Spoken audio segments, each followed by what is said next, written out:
Madam Acting Deputy President. Now, for a party that clings to the idea of globalisation, open borders, no borders at all, just open up all the countries across the world, one world, or whatever it is that you believe out on the fringes, they love to say Australia should open up, whomever wants to come, whenever they want to come, no need to embrace our Australian culture. In fact, they openly and actively talk Australians down. But when it comes to climate, when it comes to climate change and the discussion around that, Australia can do it all, and there's no need for any global response or participation by any other nation.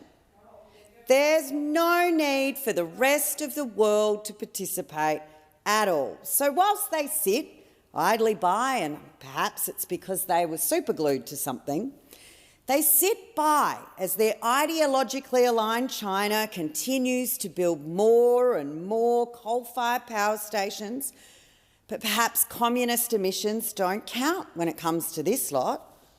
Just don't see what other reason there could be. But here's the thing, guys, I'll let you in on a little secret.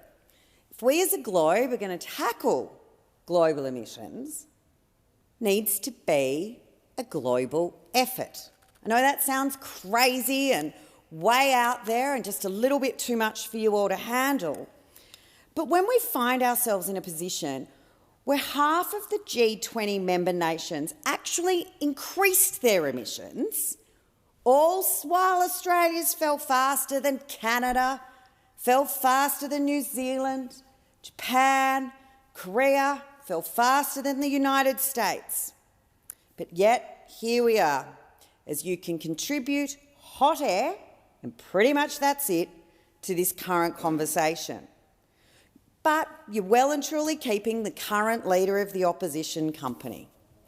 As those opposite abandon their 2030 target, so in effect walking away from the Paris Agreement, when asked about this, the current leader of the opposition, all he could muster, and I do hope that I do this justice.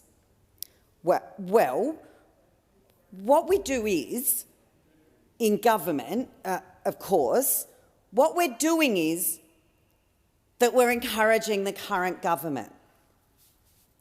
I mean, thanks, I think. It seems to be hot air, indecision, paralysis, the beating of the leadership drum. I guess that in part could explain why just last week those opposite voted against the technology investment roadmap.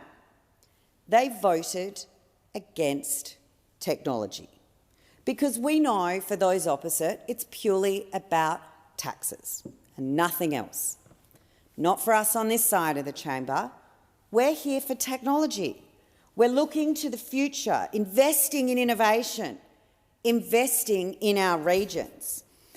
I've personally been thrilled to see the $20 billion that's been invested by the Morrison government across the country up to 2030, and this $20 billion over the next decade will drive $80 billion of total public and private investment over the decade.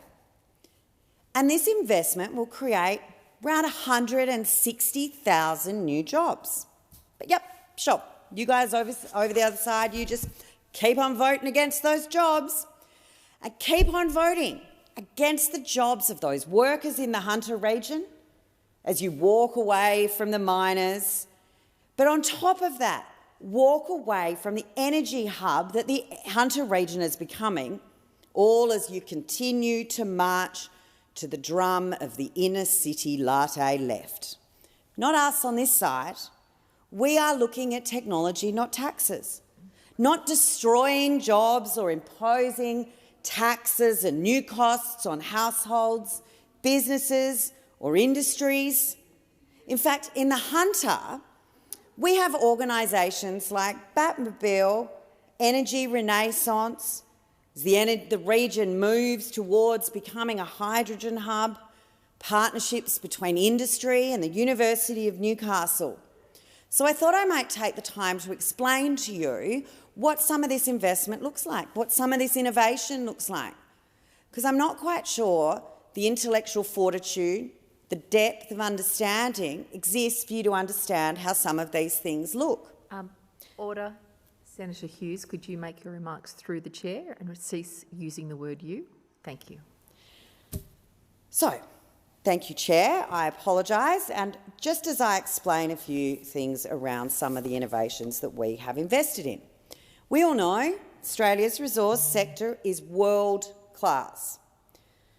And through the Morrison government's $1.3 billion modern manufacturing initiatives, we're actually helping to unlock enormous potential by providing targeted supports for projects that will deliver big rewards for local economies, not only creating more jobs, but generating export opportunities.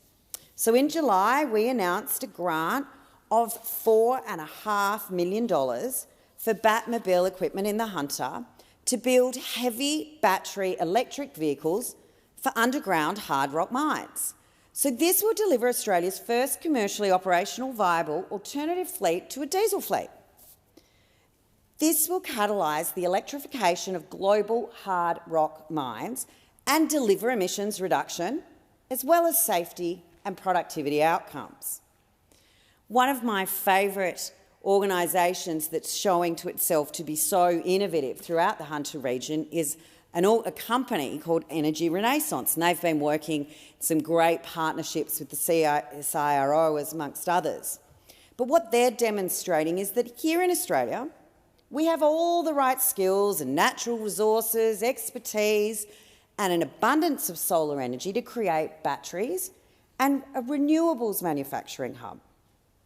We know that the economic impact of COVID has created a greater urgency to build industries and create jobs and accelerate our economic recovery. And Energy Renaissance is seen as opportunity for battery manufacturing to take the lead in this. And they're building an exciting future where the world's powered by clean, stored energy everywhere, and they're building it right here in Australia. So back in 2017, Energy Renaissance announced that they'll develop Australia's first advanced lithium-ion battery manufacturing facility with funding from private investors and their foundation customers. They're continuing to work with the CSIRO and technology partner Cadenza Innovation as they're ramping up their capabilities and capacity to manufacture batteries in Australia that are safe, that are affordable, and they're actually optimised to perform in hot climates. Its supercells and super storage family of products are designed to perform in hot climates and be used to power infrastructure, buildings, businesses, homes, both in stationary and in transport applications. And I was absolutely thrilled to have visited the site twice just this year, including turning the first sod on what will be the lithium-ion battery manufacturing centre. This scale and anticipated market will see their export opportunities grow to an estimated contribution of around $3 billion per annum once our battery market is up and exporting across the world. Now, hydrogen hubs, something else that the Morrison government's focused on. And for those that don't understand, hydrogen is actually a zero-emissions gas. But yet when we wanted to invest in the technology roadmap, when we wanted to look at technology, not taxes, those opposite were more upset about hydrogen than I think they were coal. I mean, I just don't understand what's wrong with you people. We know you don't like nuclear and won't put it back on the table at all. Senator Hughes, can I just remind you about the inappropriate use of the word you in that context? When those opposite aren't very focused on looking at actual emissions zero forms of technology, including things like nuclear, and understanding those opposites' ideological opposition is long-standing, and it's nice to see that something's long-standing in their value proposition. But the fact that there is a continued opposition to hydrogen hubs, a net zero emissions gas, an opportunity for the region to develop jobs where we have plenty of natural resources. In fact, the great thing about hydrogen can actually contribute to our waste reduction. There's another company up in the Hunter looking to burn excess timber products, waste timber, and create hydrogen hub, generate more and more energy for that region. I mean, it's nice to think that at least from those opposite we have one member for Hunter, Mr Fitzgibbon out there on his own, and he must be just thrilled listening to Senator Faruqi talking about a shared power arrangement. Can't wait to catch up with the member for Hunter for that one. Might have to expedite that membership form to him sooner rather than later. He's the only one opposite, I think, that still understands mining has a future in this country. Senator Hughes.